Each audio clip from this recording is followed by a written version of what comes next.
हैं जो आग में घी डालते हैं ताकि आग जले। इसमें वो बुद्धिजीवी इंटेलेक्चुअल्स आते हैं, इसमें जो कबाल है वो आते हैं, चाहे वो कहीं किसी भी कंट्री का हो, चाहे वेस्टर्न कबाल हो या कोई भी हो। खास तौर से वेस्टर्न कबाल, जिसमें मैं अमेरिका को रखता हूँ और थोड़े एक आध देश उसी तरह के हैं वो है, जो उस आग की रोशनी से अपने अंधकार भरे हुए घर में रोशनी ले जाके अपने आप को ठीक करने की कोशिश करते हैं या उस आग से लड़ने की तैयारी करते हैं। मैं उन 3 लोगों में, लास्ट के लोगों में आता हूँ। भारत का 130वां करोड़ इंसान हूँ मैं। पहले तो मेरी गिनती नहीं है, 130 करोड़वां इंसान हूँ मैं। तो मैं ना घी डालता हूँ, ना आग सेकने में विश्वास करता हूँ। मैं समझता हूँ आग को और अपने घर को संभालता हूँ। पहली चीज़ तो ये। दूसरी चीज़, जब हम बात करते हैं कि फ्रांस में ऐसा हुआ या फ्रांस नहीं, कहीं मान लीजिए कल बेल्जियम में हो जाए या जर्मनी में हो जाए, तो आपको रिएक्शन यही मिलेगा और यही रिएक्शन होगा। चाहे कल को अगर लंदन में हो जाए, यूके में हो जाए, तब भी यही होगा।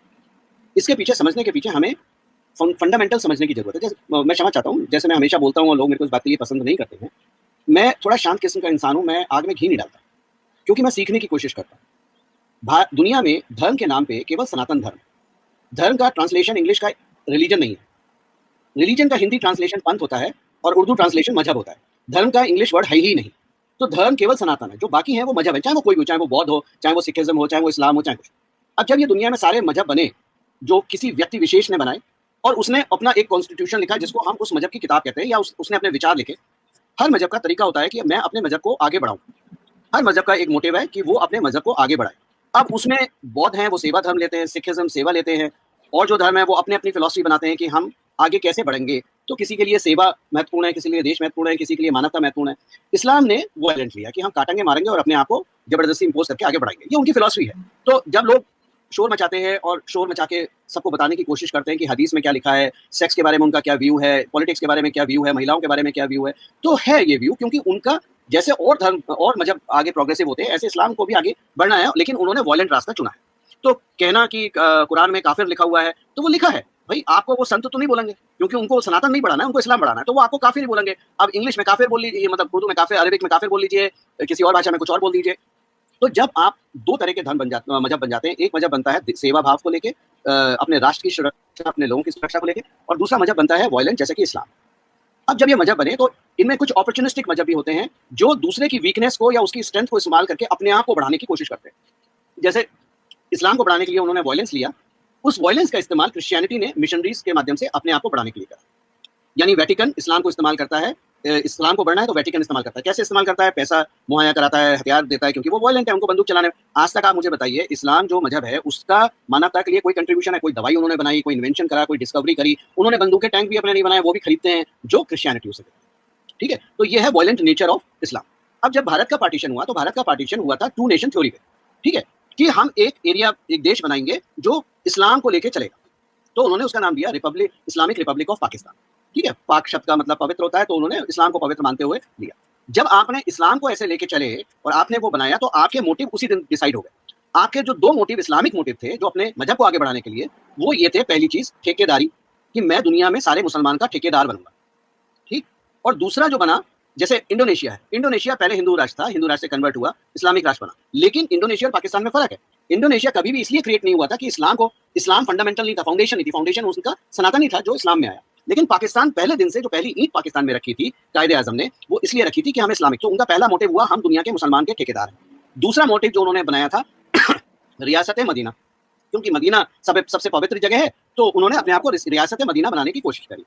इस काम में पाकिस्तान पिछले 70 साल में मुल्ले और मौलवी पैदा करते चला गया। पाकिस्तान ने कभी भी डॉक्टर्स नहीं बनाए, इंजीनियर्स नहीं बनाए, हॉस्पिटल खड़े नहीं करे, स्कूल अच्छे नहीं बनाए, टीचर्स नहीं बनाए, उन्होंने मुल्ले और मौलवी बनाए। और मुल्ले और मौलवी बनाने के लिए मदरसा हुआ। मदरसा में केवल कुरान की पढ़ाई होती है, फैक्चुअल पढ़ाई, साइंटिफिक पढ़ाई तो होती नहीं है। शायद कुछ एक आध इधर उधर क्या कहना चाहिए, प्रोग्रेसिव मदरसा हो जहाँ साइंस या मैथ्स पढ़ाई जा सके, लेकिन प्राइमरली उनको कुरान। तो इस्लाम का जो बेस है, अब जैसे कई लोग इस बात पे बहस करते हैं, बरेलवी, देवबंदी, मुसलमानों की भी 30 वैरायटी होती है कास्ट की, उनमें भी कास्ट होता है, वो सब ठीक है अपनी जगह, लेकिन फंडामेंटल तो कुरान ही है। चाहे शिया हो, चाहे सुन्नी हो, चाहे आपके बरेलवी हो, चाहे देवबंदी हो, चाहे अहमदिया हो, चाहे कोई भी हो, बेस तो उनका कुरान है ना। और कुरान किसी शख्स ने लिखी थी, आपने कहते हैं उसमें विचार लिखे थे। तो जब लोग ये बोलते हैं कि ये गुंडों की किताब है, जब लोग ये बोलते हैं कि काफिर लिखा हुआ है, उसमें पढ़ो हिंदुओं के लिए क्या लिखा हुआ है, अरे भाई उसमें हिंदुओं की तारीफ तो कोई भी नहीं लिखेगा। आप कौन सा पंथ उठा के बता सकते हो सिखिज्म को छोड़ के, क्योंकि ये जो सिख है या और जो मजहब है जो हमारे अपने भारत के या सब कॉन्टिनेंट के जो मजहब हैं, वो सनातन से बाहर निकले। इस्लाम सनातन से बाहर नहीं निकला है। तो आपको गुरुवाणी में, आपको गुरु ग्रंथ साहब में भगवान श्री राम के 2800 उल्लेख मिल जाएंगे, आपको अयोध्या का उल्लेख मिल जाएगा, आपको बहुत सारी चीजें, क्योंकि उनका जन्म सनातन से हुआ है। इस्लाम का जन्म सनातन से नहीं हुआ है। इस्लाम टोटली एक आइसोलेटेड है। और उसके बाद उसके कॉपीज बनी, चाहे वो क्रिश्चियनिटी हो, जूइज्म हो या और है, वो उसकी कॉपीज है, लेकिन सबने अपने अपने मेथड अडॉप्ट करे। तो पाकिस्तान का पहले दिन से जो मोटिव रहा वो ये रहा कि हमें अपने इस्लाम का ठेकेदार बनना है दुनिया भर का, और दूसरा हमें रियासत मदीना बनना है। अब इस काम को करने के लिए ही पाकिस्तान ने ओआईसी का गठन करा। आपको पता है ओआईसी का पाकिस्तान फाउंडिंग मेंबर है। तो ओआईसी में 57, 56 जो इस्लामिक नेशन है उसके मेंबर है, क्योंकि पाकिस्तान को इस्लाम को आगे बढ़ाना है, उसने ठेकेदारी का रोल लिया। मुल्ले और मौलवी पैदा करें। अब मुल्ले और मौलवी को अगर आप ये उम्मीद रखते हैं कि वो हिंदुओं को सपोर्ट करेंगे या हिंदुओं की तारीफ करेंगे, तो आप मामूल हैं। अब सनातन के साथ दिक्कत क्या है कि हम अपनी जो धरोहर है, अपने जो साधु संत हैं, जो अच्छे साधु संत हैं जिन्हें शास्त्रों का ज्ञान है, सनातन का ज्ञान है, हम उनकी बात नहीं मानते। हमारे सामने अगर एक मुल्ला मौलवी आ जाता है या एक मुस्लिम आ जाता है जो सनातन की थोड़ी तारीफ कर दे, वो बता दे कि मैं मंदिर जा रहा हूँ देवी देवता के, या मैं अपने घर में राम जी की फोटो रखता हूँ या हनुमान जी की पूजा करता हूँ, या तो हम क्या करते हैं, हम उसको अपना बाप मानना शुरू कर देते हैं। ठीक है, हमने उसे बाप माना। आप एक चीज लिख के रख लीजिए, इस्लाम में किसी और धर्म की या मजहब की कोई जगह नहीं।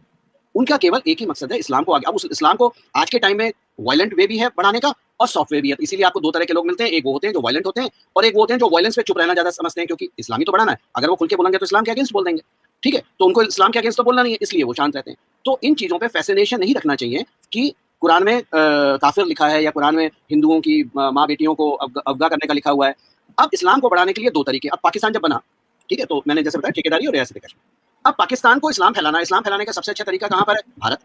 क्योंकि भारत में जितने पाकिस्तान में मुसलमान हैं उससे ज्यादा भारत में वो भी इस्लाम को फॉलो करते हैं। तो पाकिस्तानियों के लिए, पाकिस्तान एस्टेब्लिशमेंट के लिए भारतीयों को बरगलाना बुरी चीज नहीं है। रहा सनातन का, तो सनातन को प्याज टमाटर और पेट्रोल से फुर्सत नहीं है, तो वो सनातन को कहाँ बचा लेगा। अब इस्लाम को बढ़ाने के लिए पाकिस्तान के दो तरीके हैं। एक तो है वायलेंस, जो 2014 से पहले होता था। एक जो उनका थिंक टैंक आज से नहीं पिछले 60 साल से काम कर रहा है, वो है उन चीजों को कंट्रोल करना जो हमारे सबकॉन्शियस माइंड को डाइवर्ट करते हैं या सबकॉन्शियस माइंड में हमारे अपने सनातन के लिए बुरी चीज होती है, मतलब डाउट क्रिएट करते हैं। तो उसमें सबसे ज्यादा आता है लिटरेचर आ गया, स्कूल की टेक्स्ट बुक्स आ गई, बच्चों के ब्रेन्स आ गए। तो ये पाकिस्तान की पॉलिसी है, और पाकिस्तान की आज की पॉलिसी नहीं है, पिछले 60-70 की पॉलिसी है। ब्लीड इंडिया विद 1000 कट्स, सबने पढ़ा है ब्लीड इंडिया विद 1000 कट। लोग बात करते हैं, जैसे मैं हमेशा लिखता हूँ कराची प्रोजेक्ट। कराची प्रोजेक्ट क्या है? कराची प्रोजेक्ट है कि हम मीडिया को कैसे कंट्रोल करें, जो जर्नलिज्म है, इंटेलेक्चुअल है, बुद्धिजीवी है, कैसे कंट्रोल करें। उसमें एक मीडिया के शख्स हैं जो कराची प्रोजेक्ट को हेड करते हैं।